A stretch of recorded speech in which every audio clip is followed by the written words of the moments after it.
제2장 선현기청분이라고 해서 제2장 선현기청분 수보리가 법을 물었다.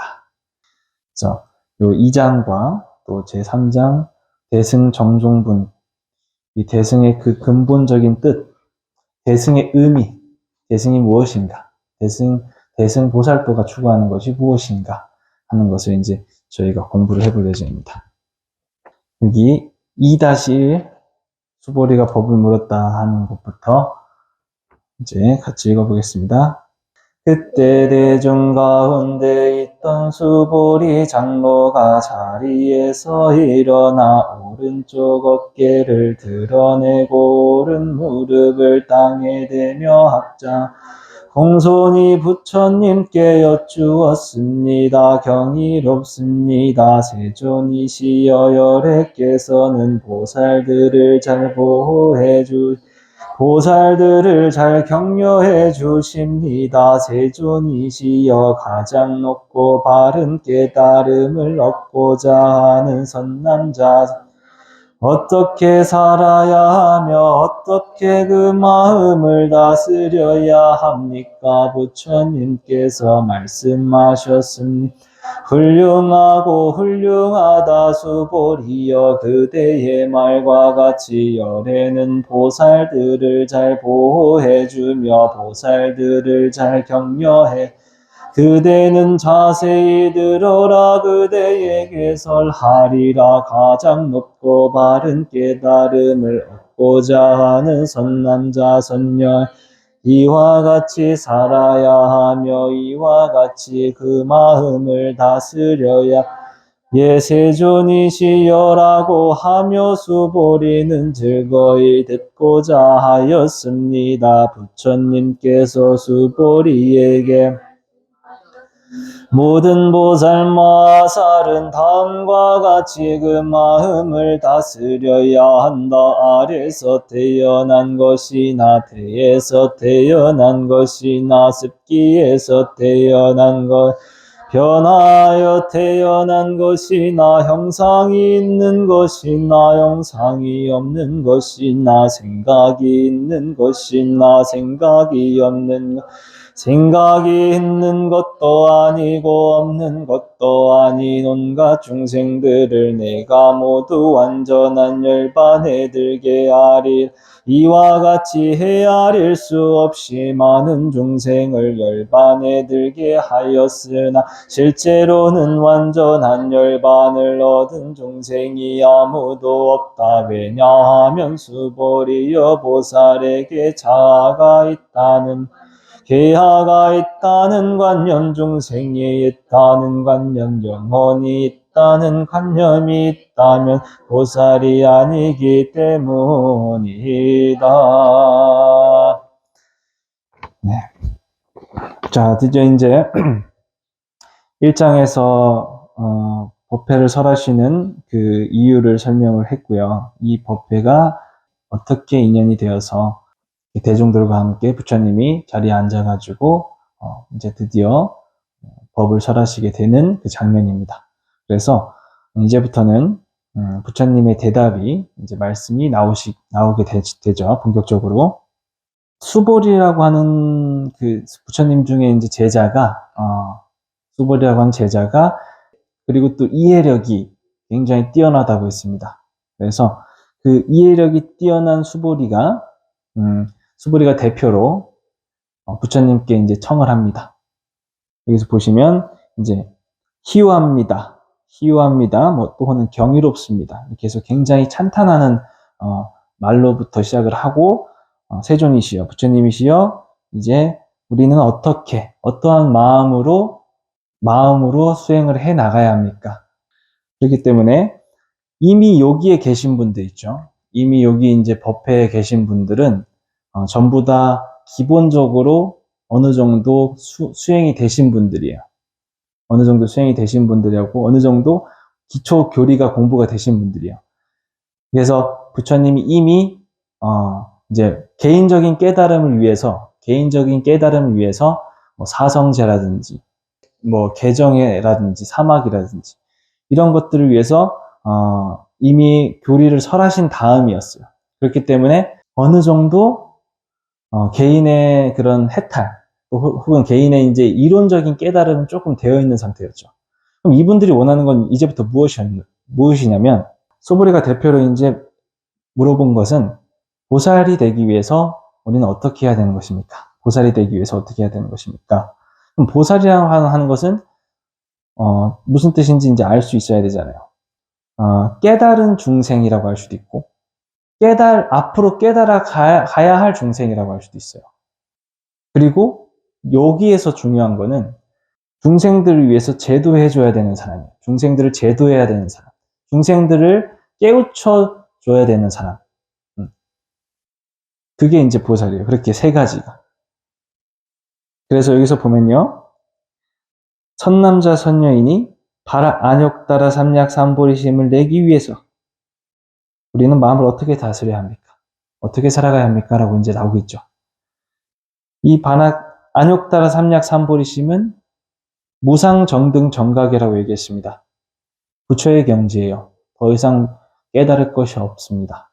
위없는 깨달음, 바른 깨달음.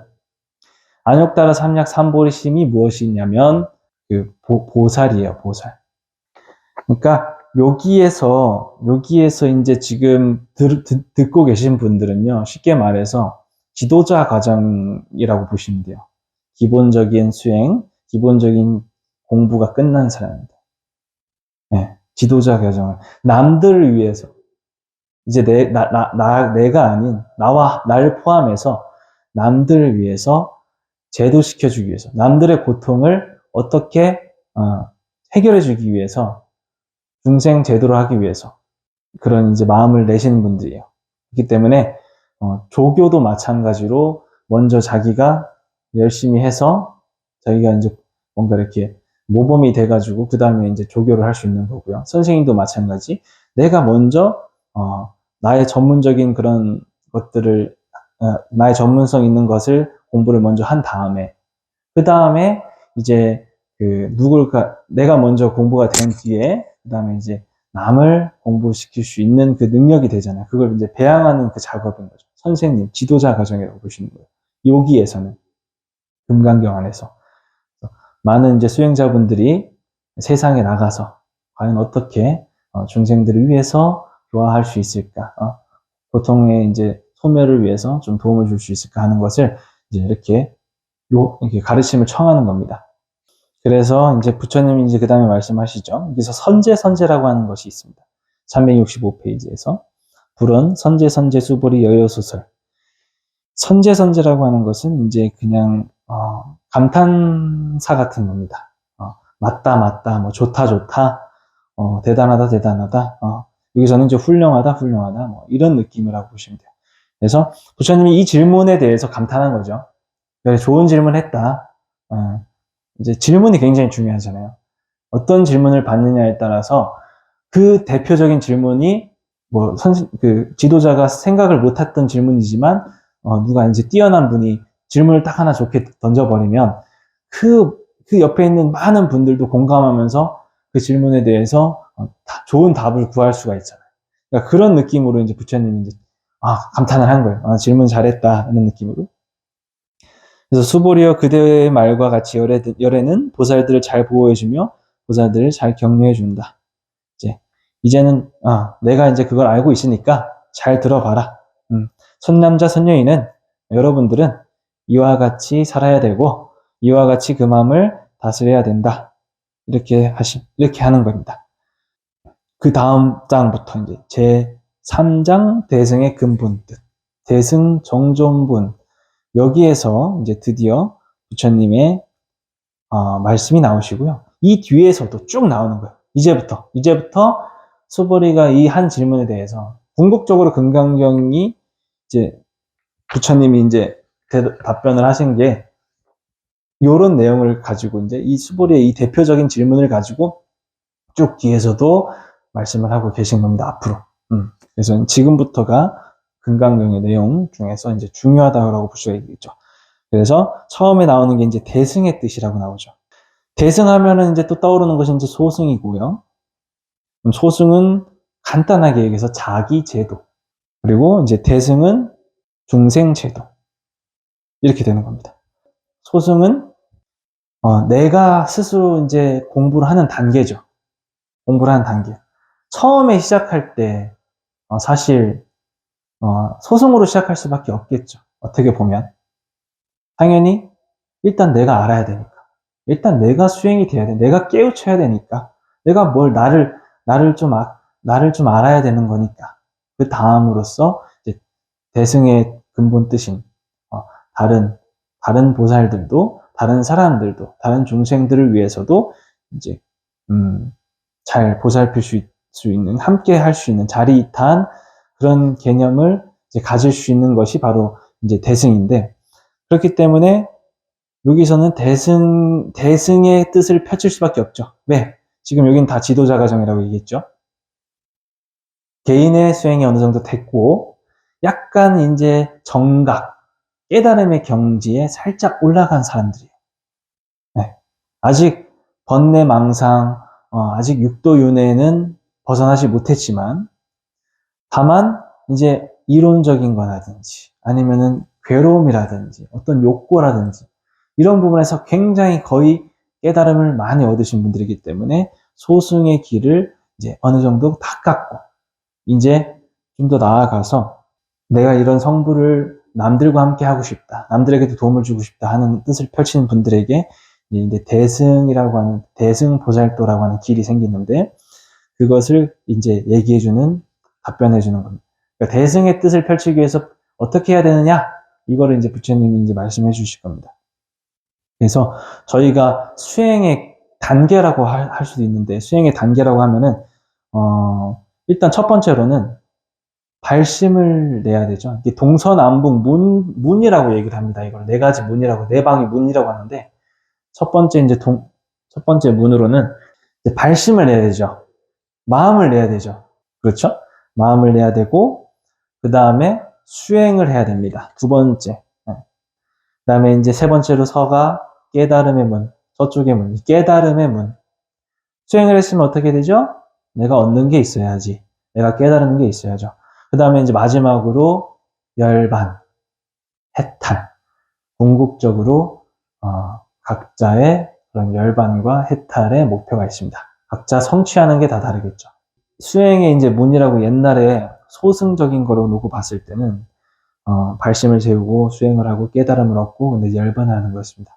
그거를 이제 또 저희의 이제 어떤 대상으로 치면 어떤 존재라고 치면은 나한, 아라한, 인간으로서, 중생으로서 깨달을 수 있는 어떤 뭐 최고의 경지라고 할 수도 있는 나한, 아라한. 이것은 정각이라고 얘기를 해요. 바를 정 깨달을 각해서 정각인데 바르게 깨달은 이제 깨달았다 쉽게 말해서 좀 깨달은 사람, 뉘우친 사람. 그럴 수 있고 이제 그 다음으로 이 단계가 지나가면서 보살 요 단계에 있어요. 지금 저희가 금강경을 배우는 단계가 요 단계에 있는 거예요. 지금 정각 깨달으신 분들이 부처님께 이제 설을 하는데 질문을 했죠. 그리고 나서 이제 수보리가 대표로 보살이 되려면 어떻게 해야 됩니까? 했죠. 그러니까 보살은 곧 대승이에요. 대승. 대승의 뜻을 세우기로 한 것이 보살이죠. 나뿐만이 아니라 내가 배운 것을 토대로 남들까지 같이 이롭게 하겠다. 그래서 이제 보살은 정등정각이에요. 정등정각. 정등정각이라는 것은 자비심을 깨달았죠. 남과 내가 다르지 않고 공평하다, 평등하다, 분별심 좀 내려놓고 남도 그렇게 자비롭게 공평하고 평등하게 분별심 없게 이렇게 잘 바라봐 줄 수 있으면서 그렇게 가르쳐 줄 수 있는 것. 우선 그런 마음이 있어야 남들도 이렇게 잘 그 근기에 맞게 도와주잖아요. 부처님이 그걸 잘 하시는 거죠. 중생의 근기에 맞게 이렇게 잘 가르침을 하고 있는 거죠. 그 다음에 이제 마지막이 뭐예요? 부처죠. 무상정등정각. 이것은 아까 얘기했듯이 안욕다가 삼약 삼보리 심이에요. 안욕다가 삼약 삼보리. 그거가 이제 무상정등정각이라 한자로 하면. 그래서 이렇게 세 단계가 이렇게 수행의 단계라고 할 수가 있습니다. 자, 그 다음에 이제 여기서 나오겠죠. 부처님께서 수보리에게 말씀하셨습니다. 모든 보살 마하살은 다음과 같이 그 마음을 다스려야 한다. 여기서 이제 어떤 존재든 태생, 습생, 화생 어떤 존재든 형상이 있든 형상이 없든 생각이 있든 생각이 없든 이 모든 중생들을 위해서 열반에 들게 하는 것이다. 이런 모든 중생을 위해서 열반에 들게 하는 것이다. 어떤 열반에? 완전한 열반에 무여 열반이라고 합니다. 이것을 열반이라고 하는 것은 니르바나, 범어론 니르바나인데 이제 불어서 꺼진다는 얘기입니다. 그리고 또 이제 탐욕, 욕심을 부정하는 거예요. 욕심을 부정하는 겁니다. 그게 뭐죠? 탐욕으로부터 멀어진 거죠. 열반이라고 하는 것이 첫 번째로는 이제 불어서 꺼진 상태, 두 번째는 이제 탐욕에서 멀리 떨어진 마음, 세 번째로는 이제 모든 괴로움의 장애, 번뇌의 장애로부터 해방되는 것, 이걸로부터 해방되는 것이죠. 이 세 번째가 저 현대인들 입장에서 봤을 때 가장 원하는 거죠. 가장 원하는 거. 욕심에서 멀리 떨어지는 것보다도 번뇌나 괴로움에서 해방되는 것. 나를 괴롭히는 사람들로부터 해방되는 것. 나를 괴롭히는 물질로부터 해방되는 것. 무언가 나한테 어쨌든 장애가 되는 것으로부터 해방되는 것을 열반이라고 얘기를 하고 우리는 그런 열반을 지금 추구를 하고 있는 겁니다. 그래서 이게 열반이 유여열반이 있고 무여열반이라고 하는 게 또 나오는데요. 유여열반 같은 경우는 무언가 말 그대로 남아있는 거예요. 남아있는 열반. 완전한 열반은 아닌 거죠. 무여열반은 완전한 열반. 부처님의 경지다. 그 다음에 이제 이와 같이 헤아릴 수 없으니까 이와 같이 헤아릴 수 없이 많은 중생을 열반에 들게 하였으나 실제로는 완전한 열반을 얻은 중생이 아무도 없다.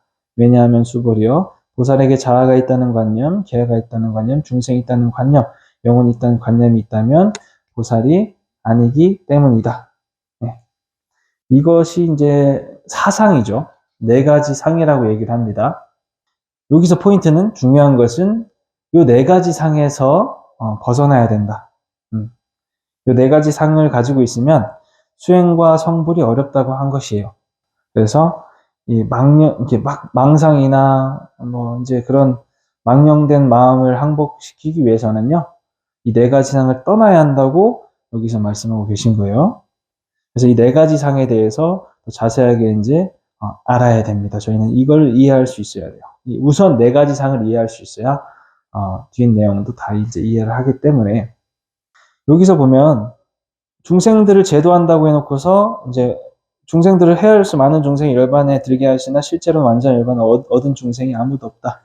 네, 이렇게 나오고 있죠. 이런 말들에 대한 의미는 뭐냐면 내가 중생을 제도해야 한다는 생각을 하면 안 된다고 말씀을 하세요. 대승보살도가 이제 추구하는 것은 남까지 해탈시키는 부분이고 중생을 제도해야 되는 부분인데 그것을 하면 안 된다라고 하는 부분이 조금 아이러니하죠. 좀 모순되기도 하죠. 만약에 내가 중생을 제도하려고 하는 마음이 이제 생긴다 하는 것은 이미 거기에 이제 상이 맺힌 거라고 생각하는 거예요. 그 사람과 내가 이미 이제 분별되어 있고 평등하지 않고 뭐 이렇게 생각을 한 겁니다. 그렇기 때문에 나라고 하는 것이 있고 너라고 하는 것이 있고 또 중생이라고 하는 것이 있고 이렇게 하는 부분에서 접근을 하게 되면 결국에는 잘못된 제도를 할 수 있다라고 하기 때문에 그렇게 하면 안 된다라고 얘기하는 겁니다. 요 모든 모든 태생들에 대해서 상에 맺히지 않고 분별하지 않고 그대로 이제 볼 수 있는 상태에서 그거에 맞게 중생을 이제 제도하려고 할 때 그때서야 이제 열반을 가능케 하게 되고 또 보살에 가까운 마음이라고 얘기하고 있는 거예요. 네 가지 사항에 대해서 말씀을 드린 적이 있었는데 첫 번째로는 아상이 있고 그다음에 이제 인상이 있고 중생상이 있고 수자상이 있어요. 네, 그렇죠? 그러면 아상이 첫 번째죠. 아상이 출발점이에요.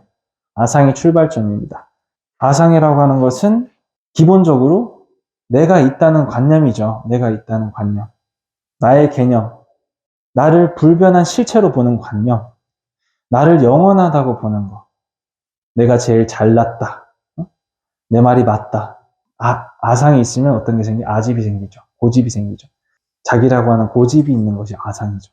나의 개념에 집착하면 또 다시 내가 보는 것대로 보고 싶은 대로 보니까 또 분별이 생기고, 그래서 이제 그런 걸 가지고 이제 오만하면 안 된다. 고집 피우면 안 된다라고 하는 것을 얘기하는 거예요. 거기에서 멀어져야 된다. 사람은 다 무의식적으로 내가 존재한다고 생각을 하고 있고요. 내가 영원하다고 생각을 하고 있고, 그리고 또 내가 맞다고 생각을 합니다. 내가 조금 더 낫다고 생각을 하고, 무의식적으로. 그래서 내가 상대방을 제도할 수 있다고 여겨요. 무슨 얘기냐. 서로 논쟁을 할 때 내가 맞다고 우기는 경우가, 그런 경우라고 볼 수 있겠죠. 아니면 설령 상대방이 맞아도 또 괜히 내가 고집을 피워서 내가 맞다고 생각하는 그런 어떤 느낌을 가지고 이제 얘기를 하는 거예요. 그래서 내가 상대방을 제도할 수 있다고 생각하는 어떤 오만함, 그렇게 접근을 한다면 안 된다 이겁니다. 그래서 그 다음에는 이제 인상이죠. 인간이라고 하는 개념인데, 이거는 이제 더 쉽게 말씀드리면 이제 상대방이에요. 상대방. 너라고 하는 개념입니다. 나를 빼놓고 다른 존재들. 혹은 첫 번째로 이제 근본적으로는 인간이라고 하는 것 자체가 조금 우월하다. 다른 축생이나 다른 이제 태생들과는 조금 더 다르고, 인간은 조금 더 나은 존재다. 똑똑한 존재다. 이렇게 해가지고 다른 것들을 무시하거나 그렇게 하는 것을 인상이라고 얘기를 합니다. 그리고 또 아까랑 반대로 상대방은 나에게 제도될 것이라고 여기는 거예요. 상대방은 나에게 이제 제도될 사람이라고 여기는 거죠. 그렇다는 얘기는 마찬가지로 아까와 같은 마음인 거예요. 상대방이 틀렸다. 이렇게 생각하는 겁니다.